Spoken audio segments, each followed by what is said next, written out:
Hey, my name is STIX and welcome back to another weekly bite of MMORPG news, a video series where we cover everything pertaining to the MMO genre, drama, new releases, announcements that I consider worth my time, worth your time. We have a lot to talk about, so just go ahead and jump right in. Before we jump in though, I want to take a second here to point out, we actually just did a video titled every major upcoming MMORPG release in 2023 to 2024 plus that we know of.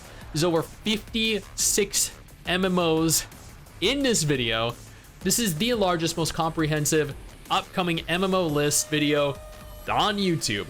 I urge you to go ahead, click the link, because you might find something there that interests you. Additionally, don't forget to subscribe to the channel, hit the little bell notification, scroll on over to all so you stay up to date with everything I post, and don't miss out on a beta test or an update or something important.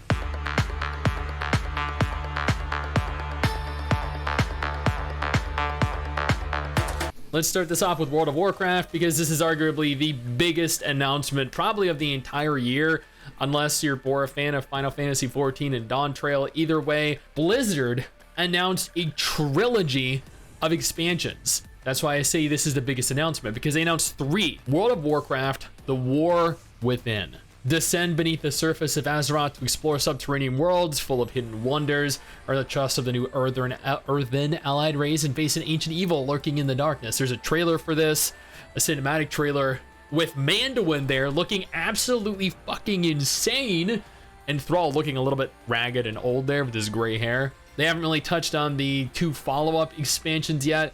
They did state where they're going to take place. There were a few hints here of, well, I'm not going to spoil anything. You should watch the trailer and you can make those connections yourself. Additionally, WoW Classic revealed Cataclysm was coming hardcore in Season of Discovery. I think Cataclysm is coming to the Classic servers in 2024 at some point.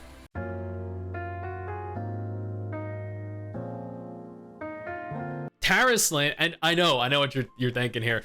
STIX, you're following up World of Warcraft with the game that replaced World of Warcraft in China, that took the aesthetic of World of Warcraft.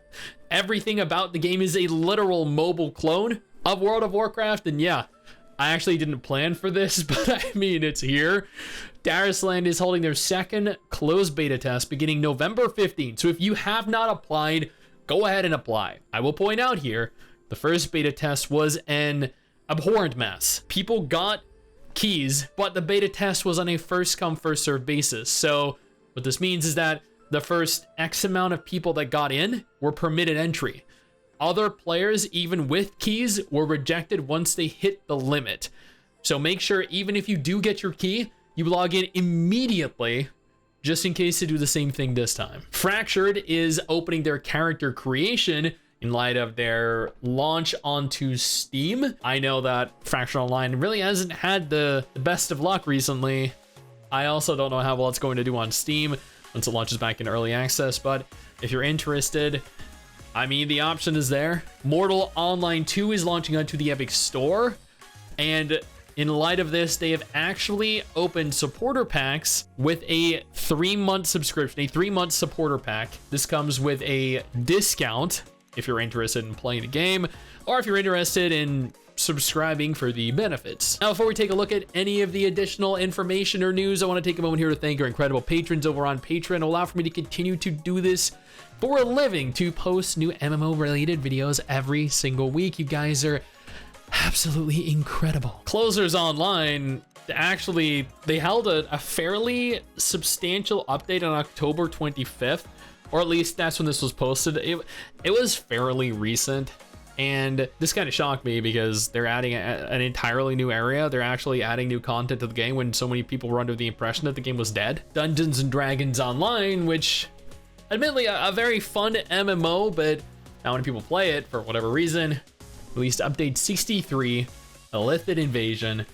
I don't actually play Dungeons & Dragons Online, but from what I've read and what I've heard, this is a one-time event, meaning if you do not participate in this now, you'll never be able to participate in this again. So if you're interested, now is the time to jump in and experience what it has to offer. Maple's story Classic that I didn't even know existed. I'm gonna be honest with you guys here. I knew MapleStory existed, the reboot servers, MapleStory M, MapleStory 2, which then shut down, but I had no idea MapleStory Classic was even a thing.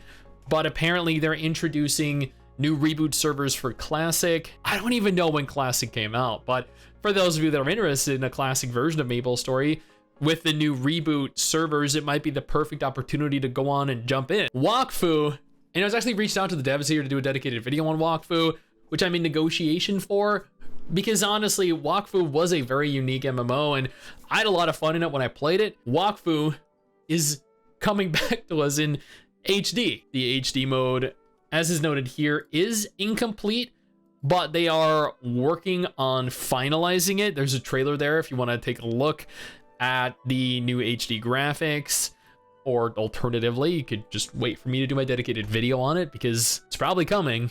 Important news here, Throne and Liberty is launching in Korea on December 7th. And I know this says global launch December 7th, but this is why you never trust Reddit threads upon first glance. There's a lot of information here, a lot of very good, very useful information. I urge you to go ahead and check the Reddit thread out if you're interested. But this bit here is 100% misinformation. I'm not quite sure why this was allowed to remain online. This was actually addressed in the top comment. Are you sure about the global launch part? Followed by, there's no global launch, to Korea launch only.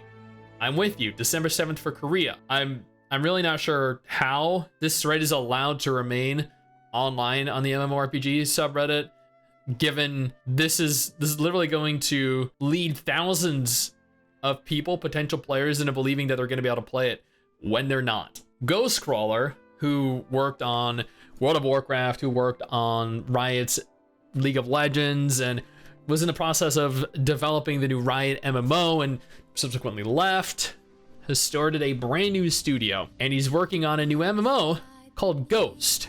Now, a lot of people are concerned here because the studio is actually funded by NetEase. NetEase is a studio behind Diablo Immortal. Diablo Immortal, of course, is one of the most loathed and hated gotcha MMO online action RPG games, whatever you want to label it, online in the last year, and an abomination of a Diablo title, which really doesn't say a lot for this game. But I mean, you know, maybe NetEase isn't going to have any creative control over it whatsoever, and Greg himself will be able to craft an MMO that can combat the titans of the genre. Although from what I read in the article, he did state that he's going to have a relatively small studio developing it, which is unusual. Blue Protocol is holding their very first global technical test. I actually did a dedicated video for this literally just yesterday. I urge you to check that video for more information. I go over everything that you can expect in the technical test. But I mean, finally, for the very first time, players are going to be able to play the game globally in English localization, and English dub, and I guess see what is or is not present comparatively to the Japanese version of the game. I'm excited. I did not get in. I got given a key.